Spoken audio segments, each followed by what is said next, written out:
Thank you, Madam Speaker. My question is to the Minister for Social Services.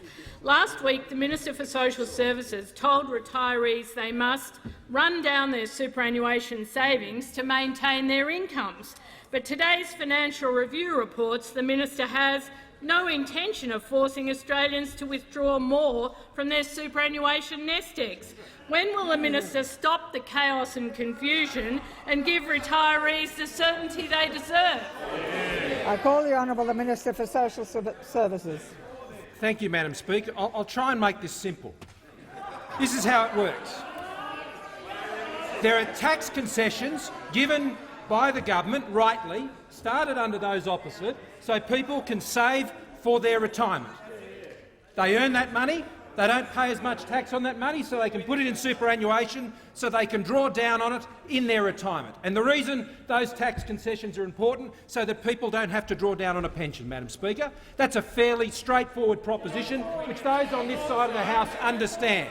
And what we've said, Madam Speaker, in this budget is that we want to ensure that those on modest and low level of assets are able to get a pension increase. 170,000 people will get a pension increase on average of $30 a fortnight as a result of the changes to pensions we've introduced as part of this budget. Now, as a result also of the changes, we are going back to the $3 taper rate, which existed under those opposite, which was started by Paul Keating, ran all the way through the Howard government until 2007.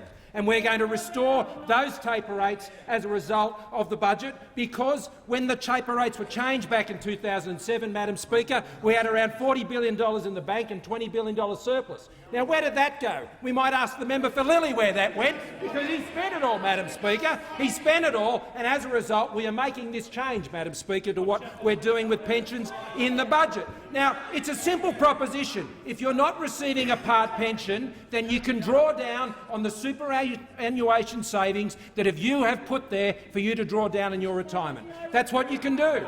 That's what you can do. All we're doing, Madam Speaker, is ensuring that we have a pension that is there to help those most in need.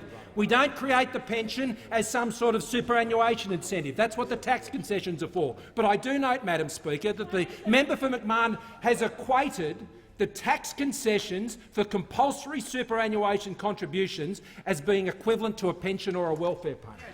That is amazing, Madam Speaker, that those opposite actually equate people's own money and the tax concessions that are provided to help people save for their retirement so they don't have to draw down on the pension. They equate that to a welfare payment. There would have been antique clocks flashing all over Woollahra, Madam Speaker, when the former Treasurer and former Prime Minister Paul Keating found out that his heir apparent over there, the member for McMahon, good old PJ over there, PJ Light, thought that the tax concessions that he put in place to ensure that people could save for their retirement was some form of welfare payment. He'd be ashamed of you.